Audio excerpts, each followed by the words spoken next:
What's happening, guys? Welcome back to the S2 Strategic Defense channel. My name is Nick, and this is episode number 2 of a short series that we're filming called On the Edge. In this series, we go into some of my online courses, we watch a video or two, come back out and have a discussion about what the content and context of that particular lesson was, because I want you to have a good understanding of what you're doing and why you're doing it.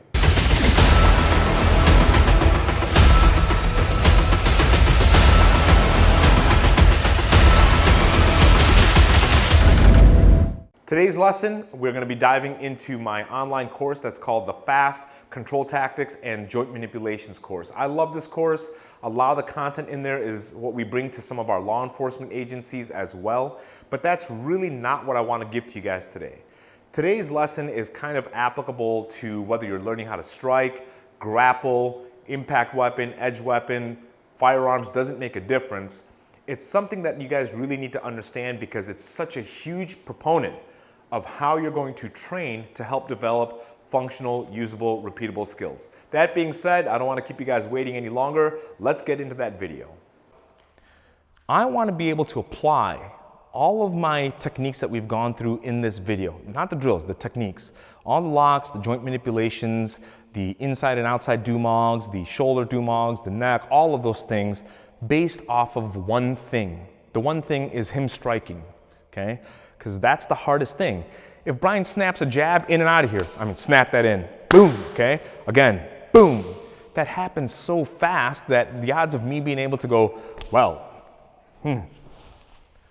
is BS, okay? It's just not gonna happen. Before we go any further, I wanna take a couple minutes and talk with you about a very important lesson that you need to apply to all of your training, whether it's self-defense or martial arts or firearms, doesn't make a difference, okay? There's a huge difference between technique and attribute. Technique answers the questions of the what. What did you do, right? A jab, a cross, a kimura, an armbar, a rear naked chokehold, an uchimata, a slash. All those things are techniques, right? An attribute is what fuels that technique. It answers the question of the when did you do it, where, how, why, right? You need to have proper attribute development to functionalize your technique. Too many martial artists focus on either all attributes or all technique. You need to bring the two into synergy because you not only do you need to learn mechanical movement, that's the technique, but you need to learn how to functionalize that, and that is the attribute. So I want you to focus on 5 main attributes, starting from the least mature to the most mature, okay? Least mature, number 5, is power. Number 4 is speed. Number 3 is distancing. Number 2 is timing. And number 1 is awareness.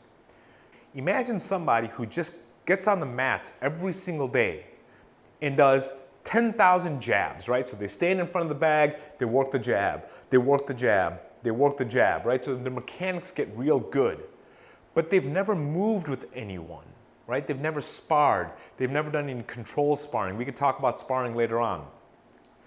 They're never going to be able to apply that jab under pressure. Why? Because they don't have the footwork, the line familiarization, the conditioning, these kinds of things to functionalize that. So who cares how pretty their jab looked? It never had a chance to be successful.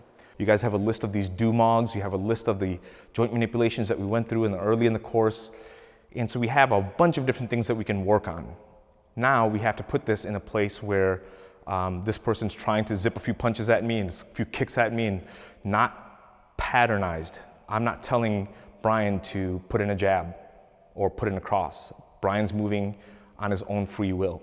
Normally we'd put on shin guards and cups and I would put on the same gear, but for the sake of the video, I want to show you guys how this works in a slower, more controlled type of environment and still how hard it is at that pace.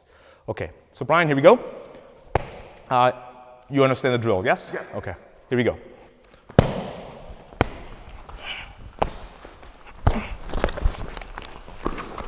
There's that neck do-mog, okay?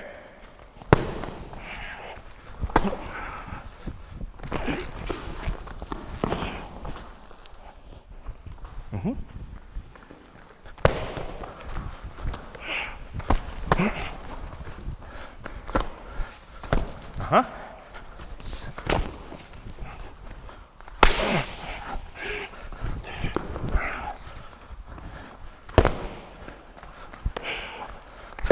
Ooh, missed it.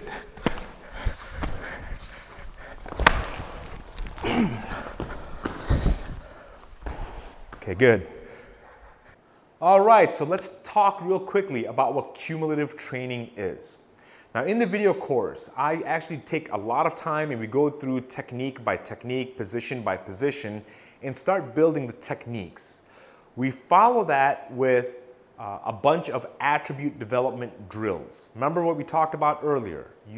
The what is the technique. The where, when, how, why, that is all attributes, and we have to put those two things in synergy if we want to take a technique and functionalize it, right? So cumulative sparring or cumulative training, the way Brian and I were doing in that video, allows us to break away from the format of a drill, meaning you do this and I do that, then you do that and I'll do this.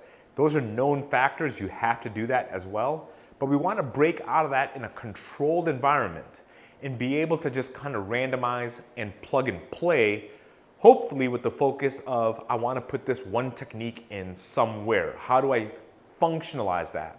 So for example, in a couple of those moments, you'll see me pull off a wrist lock, but that wrist lock never came purely or just by itself.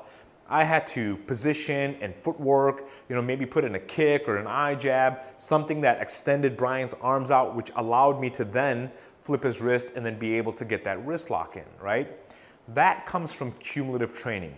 Now we slow down training, especially in that video, mostly for educational purpose, but we want to slow it down to let our mind absorb all of those stimulus that are happening at the same time. The movement, the distance, the height and reach, all of those things, and gather data and get familiar with it.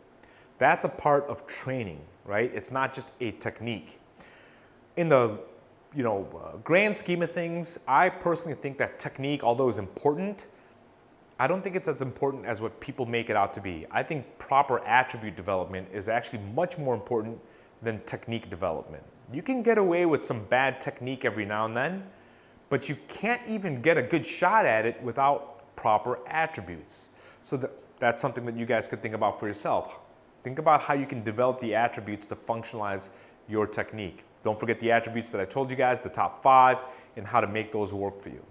All right, guys, so that's it for episode number 2. Hopefully you got something out of this. Again, I'm making this series here just to be able to kind of expand some information and help you guys out with your training. If you guys enjoyed this video, please do me a favor, like, share, subscribe, turn on that notifications bell. If there's something you want me to cover, let me know in the comments section. Until then, I'll see you guys on the next video.